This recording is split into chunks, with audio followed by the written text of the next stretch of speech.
নমস্কার। আজ আমরা কথা বলবো অ্যাসিড নিয়ে। তবে কোনো ল্যাবরেটরির ভয়ঙ্কর অ্যাসিড নিয়ে নয়, বরং সেই সব অ্যাসিড নিয়ে যা আমাদের চারপাশে একেবারে চোখের সামনেই লুকিয়ে আছে। মানে আমাদের খাবার-দাবার থেকে শুরু করে এমনকি আমাদের নিজের শরীরের ভেতরেও। শুনলে বেশ অবাক হতে হয়, তাই না? আচ্ছা, আলোচনাটা শুরুই করা যাক একটা খুব সাধারণ প্রশ্ন দিয়ে। কখনো কি মনে হয়েছে যে পিঁপড়ে কামড়ালে জায়গাটা এত জ্বালা করে কেন? বা ধরুন মৌমাছির হুল, এর পেছনের আসল কারণটা কি? চিন্তা নেই, এই আলোচনার শেষে এর উত্তরটা একদম পরিষ্কার হয়ে যাবে। তো চলুন আমাদের এই কেমিস্ট্রি সফরটা শুরু করি সবথেকে পরিচিত জায়গাটা থেকে, আমাদের নিজেদের রান্নাঘর। কারণ বিশ্বাস করুন, এখানেই আমরা রোজ কত রকমের অ্যাসিডের সংস্পর্শে আসি। আমরা যে ফল খাই, তার যে টক মিষ্টি স্বাদ, তার পেছনের আসল কারণ কিন্তু এই অ্যাসিডই। যেমন ধরুন আঙুর, কমলালেবু বা পাতিলেবুর কথাই ভাবুন। এই যে টক ভাবটা, এটা আসে সাইট্রিক অ্যাসিড থেকে। আবার আপেলের মধ্যে যেটা থাকে সেটা হলো ম্যালিক অ্যাসিড। তেঁতুলের ওই জিভে জ্বলানা টক স্বাদের কারণ টার্টারিক অ্যাসিড। আর আমলকি, ওটাতেও আছে নাম অ্যাসকর্বিক অ্যাসিড। শুধু ফলই নয়, অ্যাসিডের জগৎটা কিন্তু আরও অনেক বড়। এই যে আমরা দই খাই, এর মধ্যে একটা হালকা টক স্বাদ থাকে না, ওটা আসে ল্যাকটিক অ্যাসিড থেকে। আবার ধরুন রোজকার সঙ্গী যে চা, সেটার মধ্যেও আছে ট্যানিক অ্যাসিড। আর রান্নাঘরে ভিনিগার তো থাকেই, ওটার তো মূল উপাদানই হল অ্যাসিটিক অ্যাসিড। ভাবছেন এখানেই শেষ? একদমই না। আমরা যে টমেটো খাই, তার মধ্যেও কিন্তু অক্সালিক অ্যাসিড আছে। আর সবচেয়ে মজার ব্যাপার কি জানেন? আমাদের সবার প্রিয় যে কোল্ড ড্রিঙ্কস, তার ওই যে ঝাঁঝালো ভাবটা, ওটাও কিন্তু একটা অ্যাসিডের জন্যই হয়, কার্বনিক অ্যাসিড। এমনকি খুব স্বাস্থ্যকর বলে পরিচিত অলিভ অয়েলেও কিন্তু ওলিক অ্যাসিড পাওয়া যায়। এখানে একটা বেশ ইন্টারেস্টিং ফ্যাক্ট আছে। মাখন বা ঘি যখন পুরনো হয়ে যায়, তখন একটা কেমন যেন বাজে গন্ধ বের হয়, খেয়াল করেছেন? ওই গন্ধটার কারণ কিন্তু একটা অ্যাসিড, যার নাম বিউটারিক অ্যাসিড। আচ্ছা, রান্নাঘরের পর্ব তো হলো, এবার চলুন একটু বাইরে বেরোনো যাক। দেখি প্রকৃতিতে আর আমাদের রোজকার ব্যবহার করা জিনিসপত্রে আর কোথায় কোথায় অ্যাসিড লুকিয়ে আছে। একদম শুরুতে একটা প্রশ্ন ছিল, মনে আছে? পিঁপড়ের কামড় নিয়ে। হ্যাঁ, এবার তার উত্তরটা দেওয়ার সময় এসেছে।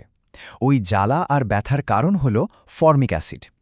পিঁপড়ে বা মৌমাছি আসলে আত্মরক্ষা করার জন্যই তাদের হুলের মধ্যে এই অ্যাসিডটা ব্যবহার করে। এখন এমন একটা অ্যাসিডের কথা বলবো, যেটা দুটো একেবারে আলাদা জায়গার পাওয়া যায়। বেশ অদ্ভুত ব্যাপার, তাই না? অ্যাসিডটার নাম হলো স্টিয়ারিক অ্যাসিড। মজার ব্যাপার হলো, একদিকে এটা প্রকৃতিতে থাকা ফ্যাট বা চর্বির একটা অংশ, আবার অন্যদিকে আমরা যে সাবান ব্যবহার করি, সেটারও একটা প্রধান উপাদান হলো এই স্টিয়ারিক অ্যাসিড। ভাবা যায় একই জিনিস দুটো কত আলাদা জায়গায় কাজে লাগছে। তো বাইরের জগৎ তো অনেক ঘোরা হলো। এবার চলুন আমাদের নিজেদের শরীরের ভেতরে যে একটা আস্ত কেমিক্যাল ফ্যাক্টরি আছে, সেখানে ঢুমেরে আসি। কারণ ওখানেও অ্যাসিড একটা বিশাল গুরুত্বপূর্ণ ভূমিকা পালন করে। এক মুহূর্তের জন্য ভাবুন তো, আমাদের শরীরের ভেতরে এই মুহূর্তেও কি কোনো শক্তিশালী অ্যাসিড কাজ করছে? উত্তরটা কিন্তু বেশ চমকে দেওয়ার মতো। আমাদের শরীর কিন্তু বেশ কয়েক ধরনের অ্যাসিড ব্যবহার করে অনেক জরুরি কাজ করার জন্য। এর মধ্যে তিনটে প্রধান হল অ্যামাইনো অ্যাসিড, ইউরিক অ্যাসিড আর হাইড্রোক্লোরিক অ্যাসিড। আমরা সবাই জানি যে আমাদের শরীরের জন্য প্রোটিন কতটা দরকারি। তো এই প্রোটিন যে জিনিসটা দিয়ে তৈরি হয়, মানে এর যে একদম মূল একক বা বলতে পারেন বিল্ডিং ব্লক, সেটাই হলো অ্যামাইনো অ্যাসিড। বুঝতেই পারছেন এর গুরুত্ব কতটা। এবার আসা যাক সেই শক্তিশালী অ্যাসিডের গল্পে। আমরা সারা দিন ধরে যা কিছু খাই, সেই সব কিছু হজম করার জন্য আমাদের পাকস্থলী মানে স্টমাক একটা মারাত্মক শক্তিশালী অ্যাসিড তৈরি করে। এই শক্তিশালী অ্যাসিডটার নামই হলো হাইড্রোক্লোরিক অ্যাসিড। এটাই আমাদের গ্যাস্ট্রিক জুসের প্রধান উপাদান। এর কাজ হলো খাবারকে একদম ভেঙে চুরে ফেলা, যাতে সেটা সহজে হজম হয়ে যায়। বাহ, আমরা তো অনেক কিছুই জেনে ফেললাম। চলুন যাওয়ার আগে সবচেয়ে জরুরি পয়েন্টগুলো একবার কুইক রিভিশন করে নিই। তাহলে আসল যে কথাগুলো মনে রাখতে হবে সেগুলো কি কি?